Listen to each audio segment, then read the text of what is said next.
और जब स्वास्थ्य की बात होगी तो 5 वर्ष में सर्वाधिक मेडिकल कॉलेज बनाने का रिकॉर्ड भी उत्तर प्रदेश के अंदर है, उत्तर प्रदेश के पास है। हम लोगों ने तो श्री माधव प्रसाद त्रिपाठी जी की स्मृति में महात्मा बुद्ध की इस पावन धरा पर मेडिकल कॉलेज के निर्माण का कार्य भी अपना पूरा कर दिया और पहले सत्र के बच्चे यहां पर एडमिशन ले चुके हैं। ये मेडिकल कॉलेज हेल्थ इंफ्रास्ट्रक्चर प्रधानमंत्री स्वास्थ्य सुरक्षा योजना के अंतर्गत हम लोगों ने विगत 5 वर्ष के अंदर 33 नए मेडिकल कॉलेज निर्माण का कार्य आगे बढ़ाया था, जिसमें से हम 17 मेडिकल कॉलेज में पठन पाठन का कार्य प्रारंभ कर चुके हैं, उनको आगे बढ़ा चुके हैं और अगले 1 वर्ष के अंदर हम लोग 17 से 18 नए मेडिकल कॉलेज प्रारंभ करेंगे, जिससे प्रदेश के अंदर मेडिकल एजुकेशन की भी समस्या का समाधान हो जाएगा और साथ साथ लोगों को बेहतरीन विशेषज्ञ स्वास्थ्य सुविधा भी यहां पर प्राप्त होगी। और इस दृष्टि से जब विधानसभा का चुनाव संपन्न हुआ है, मैं आप सबको भारी बहुमत से विकास के लिए, सुरक्षा के लिए, सुशासन के लिए, गरीब कल्याण के लिए एक बार फिर से अपना आशीर्वाद देने के लिए हृदय से आप सबको मैं हृदय से धन्यवाद देता हूं। भाइयों बहनों, हम लोगों ने विगत 2 वर्ष के दौरान इस सदी की सबसे बड़ी महामारी कोरोना का सामना किया। कोरोना महामारी के कारण दुनिया के अंदर लाखों लोगों ने अपनी जान गंवाई, लेकिन देश के अंदर प्रधानमंत्री मोदी जी के नेतृत्व में बेहतरीन कोरोना प्रबंधन का जो मॉडल खड़ा हुआ, दुनिया ने उसकी सराहना की और उत्तर प्रदेश में आप सभी के सहयोग से सभी जनप्रतिनिधि, सभी हेल्थ वर्कर, सभी कोरोना वॉरियर्स, आंगनबाड़ी, आशा वर्कर, एएनएम, इन सभी ने मिलकर के एक एक घर में जाकर के दस्तक अभियान के माध्यम से निगरानी समितियों को मजबूती प्रदान करते हुए ग्राम प्रधानों ने, पार्षदों ने, सभी जनप्रतिनिधियों ने मिलकर के इस अभियान का हिस्सा बनकर के मेडिसिन किट हर लक्षण युक्त व्यक्ति को देने का जो कार्य किया, उसका परिणाम रहा उत्तर प्रदेश का मॉडल दुनिया के अंदर बेहतरीन मॉडल के रूप में माना गया। बेहतरीन कोरोना प्रबंधन उत्तर प्रदेश का, जिसमें फ्री टेस्ट, फ्री उपचार, फ्री वैक्सीन, उत्तर प्रदेश अब तक 30 करोड़ वैक्सीन की डोज उत्तर प्रदेश के नागरिकों को उपलब्ध करा चुका है।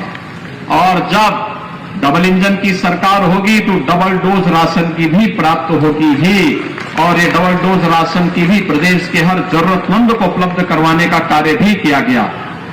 भाइयों बहनों, हम सबको विकास की इस प्रक्रिया को निरंतर आगे बढ़ाए रखना है। आज भगवान बुद्ध के समय का जो एक चावल काला नमक चावल के रूप में विख्यात था, कहते इसका अनुसंधान उस कालखंड में हुआ था और आज उस कालखंड में जिस चावल का अनुसंधान हुआ था, उसकी खुशबू जो केवल पहले सिद्धार्थनगर जनपद तक सीमित थी, आज वो देश के अंदर पहुंच चुकी है। अब इसको दुनिया के अंदर महात्मा बुद्ध की तरह ही काला नमक चावल की खुशबू को पहुंचाना है। इसीलिए हम लोगों ने एक जनपद एक उत्पाद में काला नमक चावल को जनपद सिद्धार्थनगर के साथ जोड़ा है। इसके अनुसंधान की रफ्तार को थमने नहीं देनी है, इसके अभियान को निरंतरता देनी है, विकास की प्रक्रिया निरंतर चलती रहे, ये हमारा प्रयास होना चाहिए और उस प्रयास के तहत हमारा अभी से कार्य प्रारंभ हो। आज संचारी रोग नियंत्रण का अभियान भी प्रारंभ हो रहा है। मां दुर्गा के अनुष्ठान से प्राप्त होने वाली शक्ति किसी भी प्रकार के रोग से, शोक से, संताप से संपूर्ण मानवता को मुक्त करने में अपना योगदान देगी। इस विश्वास के साथ जगत जननी मां भगवती से मैं यही प्रार्थना करता हूं और आप सबका मैं आह्वान करूंगा कि आज जो विशेष अभियान चल रहा है, इस विशेष अभियान के साथ हम सब जुड़ करके कार्य करें। स्वच्छ भारत मिशन में हर जरूरतमंद के घर में शौचालय बने। 2,61,00,000 गरीबों के लिए हम लोगों ने प्रदेश भर में शौचालय बनाए। जिन लोगों के पास सिर ढकने के लिए छत नहीं थी, ग्रामीण और शहरी क्षेत्र में ऐसे 43.5 लाख गरीबों को एक आवास उपलब्ध करवाने का कार्य किया गया।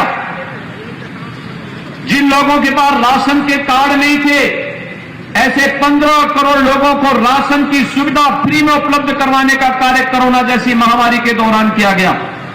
और आज हम सब इसीलिए आए हैं कि ये जितना भी अभियान चल रहा है, उत्तर प्रदेश के प्रत्येक नागरिक को स्वस्थ बनाए रखने के लिए मेरा अनुरोध होगा आप लोगों से। स्वास्थ्य की सुविधाओं में तेजी के साथ वृद्धि हो रही है और आयुष्मान भारत कार्ड, मुख्यमंत्री जन आरोग्य योजना के अंतर्गत जो गोल्डन कार्ड बनाए जाने हैं, ये कार्ड हर वह व्यक्ति बना ले जिसका नाम उस सूची में आ चुका है, क्योंकि उस कार्ड के माध्यम से आप जहां कहीं भी जाएंगे इन पैनल्ड हॉस्पिटल में आपको फ्री में उपचार की सुविधा उपलब्ध हो जाएगी। और साथ साथ सरकार को भी इस कार्यक्रम को सफलतापूर्वक अन्य लोगों तक पहुंचाने में भी सफलता प्राप्त हो जाएगी। कोई जरूरतमंद व्यक्ति उपचार के अभाव में न रहने पाए, कोई जरूरतमंद व्यक्ति शिक्षा से वंचित न होने पाए, कोई भी जरूरतमंद व्यक्ति हर उस व्यक्ति तक शासन की योजनाओं का लाभ पहुंचे, ये हमारा प्रयास होना चाहिए। और भाइयों बहनों, हमारा प्रयास होना चाहिए कि हम कहीं भी गंदगी न होने दें। याद रखना, स्वच्छता इसका अभियान का हिस्सा है। मच्छर पे गंदगी होगी तो मच्छर पैदा होंगे, मच्छर होंगे, मलेरिया होगा, इंसेफ्लाइटिस होगा, डेंगू होगा, कालाजार होगा, चिकनगुनिया होगा। और इसलिए हमारा प्रयास होना चाहिए गंदगी न हो, जल जमाव न हो, कहीं भी ऐसी स्थिति न हो जिसके कारण किसी भी प्रकार के मच्छर या अन्य ऐसे बैक्टीरिया को पैदा होने का अवसर मिले जो तमाम प्रकार की बीमारियों का कारक बने और फिर निर्दोष लोगों के जीवन को लीलने का कार्य करे। ये विशेष अभियान इसी के साथ चल रहा है। इसमें स्वच्छता के कार्यक्रम को हमें प्राथमिकता के आधार पर आगे बढ़ाना होगा, सैनिटाइजेशन की कार्रवाई को आगे बढ़ाना होगा। ये केवल सरकारी संस्थाएं इसके साथ जुड़े महत्वपूर्ण नहीं, समाज के एक एक व्यक्ति को जुड़ना पड़ेगा, हर जागरूक नागरिक को जुड़ना पड़ेगा, ग्राम पंचायतों को जुड़ना पड़ेगा, क्षेत्र पंचायत, जिला पंचायत, नगर पंचायत, इन सभी को सामूहिक रूप से इस अभियान का हिस्सा बनना पड़ेगा। और सामूहिकता में बड़ी ताकत होती है।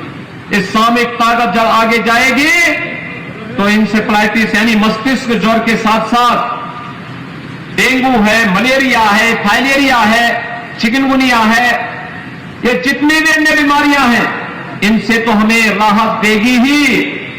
कोई रोग दूर दूर तक आप तक पटकने नहीं पाएगा। याद रखना, कोई पर्व और त्योहार होने के पहले हम सफाई पर ध्यान देते हैं, स्वच्छता पर ध्यान देते हैं। इसके पीछे का कारण ही है, हम साफ रखेंगे, मां दुर्गा का आगमन होगा, मां लक्ष्मी का आगमन होगा, मां सरस्वती का आगमन होगा। देवीय शक्तियां गंदगी में नहीं आती हैं, देवीय शक्तियां स्वच्छता में आती हैं। और उस स्वच्छता के प्रति हमें आग्रह बनना पड़ेगा, उस स्वच्छता को अपने जीवन का हिस्सा बनाना पड़ेगा। शुद्ध पेयजल के अभियान को हर घर नल योजना में, जल जीवन मिशन में हर घर के लिए नल उपलब्ध करवाने की कार्रवाई हो रही है। लेकिन भाइयों बहनों, हर घर नल की यह योजना बने, सफलतापूर्वक आगे बढ़े, लेकिन जब तक हर गांव उससे आच्छादित नहीं होता है, हमारा प्रयास होना चाहिए शुद्ध पेयजल हो। लेकिन अगर कहीं पर स्टेटा से ऊपर ही लोग पानी लेने का प्रयास कर रहे हैं तो लोगों को बताने की आवश्यकता कि उस पानी को गर्म करके ही वे सेवन करें। कोई पेट जनित बीमारी नहीं होगी, कोई जल जनित बीमारी नहीं होगी, कोई भी ऐसी बीमारी नहीं होगी जो बच्चों के लिए, बुजुर्गों के लिए काल जानलेवा बन जाए। इसलिए भाइयों बहनों, ये जागरूकता का एक विशेष अभियान, स्वच्छता के अभियान के साथ छिड़काव के कार्यक्रम को, मेलाथियान का छिड़काव हो, एंटी लार्वा डस्ट का छिड़काव हो, जगह जगह इस अभियान को आगे बढ़ाना, तेजी के साथ आगे बढ़ाना। नगरीय क्षेत्रों में लगातार फॉगिंग की कार्रवाई भी इसके साथ, स्वच्छता के साथ जुड़ती रहे तो कार्य होंगे। इससे एक तो बरसात के समय अगर नाली नाले सब साफ सुथरे हैं तो जल जमाव नहीं होगा। गांव हो या शहर, जल जमाव की समस्या नहीं होगी। जल जमाव नहीं होगा तो मच्छर नहीं होंगे, डेंगू नहीं होगा, मलेरिया नहीं होगा, इंसेफ्लाइटिस जैसी बीमारियां नहीं होंगी।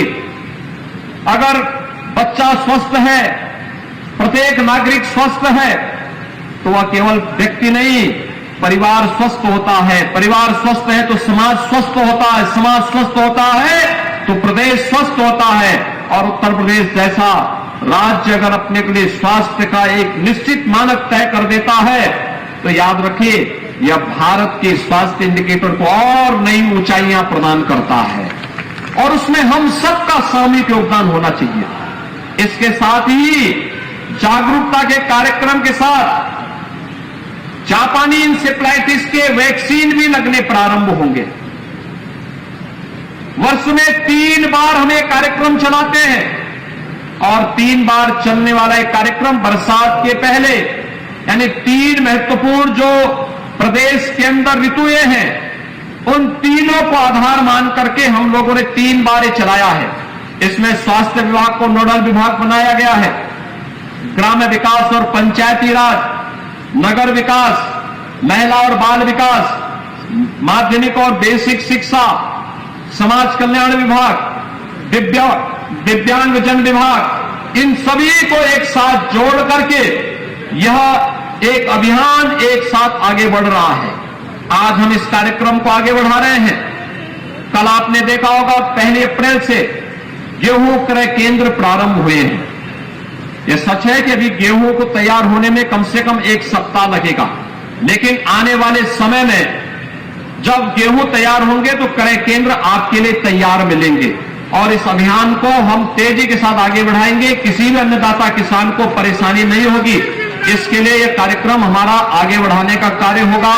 एक दूसरा, आज संचारी रोग नियंत्रण का कार्यक्रम चल रहा है और 4 तारीख से यानी 4 अप्रैल से हम लोग पूरे प्रदेश में स्कूल चलो अभियान आगे बढ़ाएंगे। स्कूल चलो अभियान पिछले 2 वर्ष के अंदर हमने देखा होगा कि पिछले 2 वर्ष के अंदर प्रदेश में या पूरे देश के अंदर स्कूली शिक्षा कोरोना जैसी महामारी के कारण प्रभावित हुई है।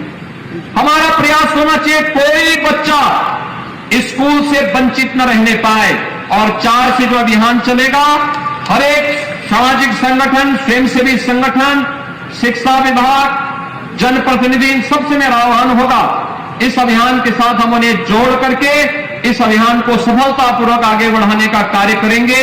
मैं एक बार फिर से विशेष संचारी अभियान को आगे बढ़ाने के जिससे संचालित होने वाले आज के इस कार्यक्रम के अवसर पर पूरे प्रदेशवासियों के प्रति हृदय से बधाई देता हूं।